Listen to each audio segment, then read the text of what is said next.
మంచిర్యాల పట్టణంలో ఒక ambulance driver hospitals వారు ఇచ్చే కమిషన్లకు కక్కుర్తిపడి పేషెంట్ నిర్ణయానికి వ్యతిరేకంగా ఎలాంటి అత్యవసర వసతులు లేని హాస్పిటల్స్ కు అంబులెన్స్ డ్రైవర్స్ తన ఇష్టానుసారంగా తరలించడం వలన ఒక మహిళ సరైన సమయంలో వైద్యం అందక కరీంనగర్ లో చనిపోయినట్లు మంచిర్యాలలో వార్త చక్కర్లు కొడుతుంది.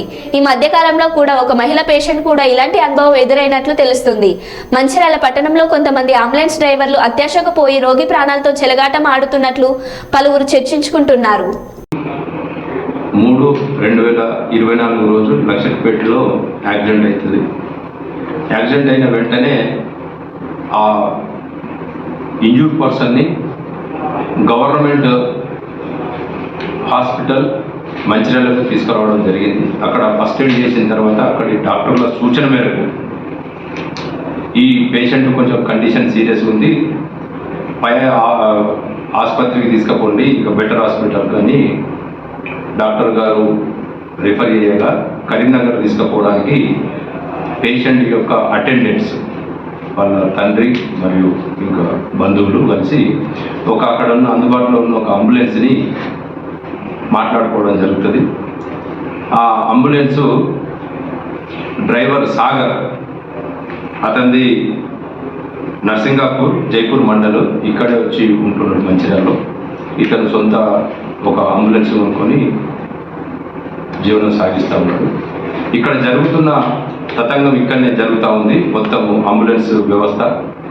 ఆ అంబులెన్స్లో పేషెంట్ని అడ్మిట్ చేసుకున్న తర్వాత వాళ్ళు అటెండెంట్స్ ఏమన్నారంటే కెల్విన్ హాస్పిటల్ కరీంనగర్కి తీసుకుపోండి అని చెప్పడం జరిగింది. కానీ వాళ్ళ యొక్క నిర్ణయానికి, వాళ్ళు చెప్పిన దానికి వ్యతిరేకంగా తన సాగర్ యొక్క ఇష్టానుసారం వసుధ హాస్పిటల్ మంచిర్యాలకు తీసుకుపోవడం జరిగింది. అక్కడ దాదాపు అరగంట నుంచి 30 గంట వరకు టైం వేస్ట్ కావడం జరిగింది. అక్కడ కూడా సరైన ట్రీట్మెంట్ అందకపోయేసరికి మళ్ళీ వాళ్ళు కూడా కరీంనగర్ పంపించడం జరిగింది. కరీంనగర్ వీళ్ళు చెప్తా ఉన్నారు కెల్విన్ హాస్పిటల్ వెళ్దామని.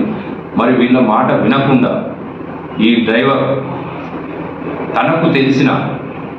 తనకు ఎక్కడైతే కమిషన్ వస్తుందో అక్కడికి అకిరా హాస్పిటల్కి తీసుకువెళ్ళడం జరిగింది. అక్కడ ఒక దాదాపు 20 నుంచి 40 నిమిషాల వరకు మళ్ళీ ట్రీట్మెంట్ చేసినట్టు చేసి తర్వాత అక్కడ కూడా కాకపోయేసరికి మళ్ళీ కెల్విన్ హాస్పిటల్కు తీసుకెళ్ళడం జరిగింది. అక్కడ డాక్టర్లు పరీక్షించిన తర్వాత ఈ బ్రెయిన్ డెడ్ అయింది. ఒక గంట ముందు, 30 గంట ముందు వస్తే సర్వైవ్ అయ్యేది, కాకపోతే ఇప్పుడు బ్రెయిన్ డెడ్ అయిపోయింది, మేము ఏం చేయలేదని చెప్పడం జరిగింది. దానికి వాళ్ళు ఏడ్చుకుంటూ అదే అంబులెన్స్లో గవర్నమెంట్ హాస్పిటల్ మంచిర్యాలకు మళ్ళీ తిరిగి తీసుకురావడం జరిగింది.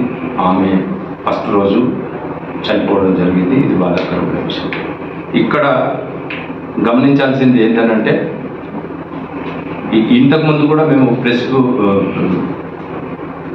అంబులెన్స్ డ్రైవర్లందరినీ ఓనర్లను పిలిపించి మేము ఇంతకుముందు కూడా ఒక లేడీ వాళ్ళ భర్త మేషన్ పని చేస్తూ ఉంటాడు, బిల్డింగ్ మీదకి వెళ్ళి పడి చనిపోయినాడు.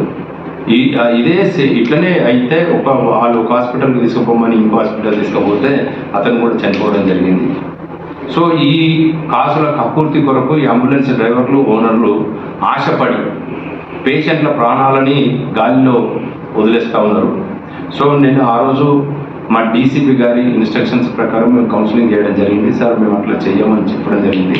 దాదాపు 60 అంబులెన్స్లు అసోసియేషన్ ప్లస్ 40 అన్అఫీషియల్గా ఉన్నాయి, 100 అంబులెన్స్లు ఉన్నాయి. కానీ ఇక్కడ జరుగుతున్న ఇది వ్యవహారము కేవలం ప్రైవేట్ హాస్పిటల్స్, కొంతమంది, నేను అందరిని అనట్లేదు, ప్రైవేట్ హాస్పిటల్స్, ప్రైవేట్ వ్యక్తులు నిర్వహించి డాక్టర్లని అద్దెకు తీసుకొచ్చి నడుపుతున్న వాళ్ళ మీద చాలా కంప్లైంట్స్ ఇలాగా వస్తూ ఉన్నాయి.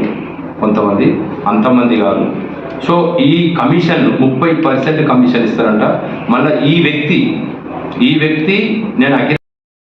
నేనెందుకు వస్తుంటే ఇక్కడ వరకు, కెల్విన్ హాస్పిటల్ తీసుకుపోమంటే తీసుకురాలేదు, నువ్వు ఇక్కడ తీసుకొచ్చినావు అంటే నేను చెప్పిందే నువ్వు వినాలే, నేను తీసుకుపోయిన హాస్పిటల్కు నువ్వు రావాలే, నాకు అక్కడ కమిషన్ వస్తుంది కాబట్టి నేను అక్కడికి తీసుకుపోతా అని నిస్సిగ్గుగా బెదిరిస్తున్నాడు.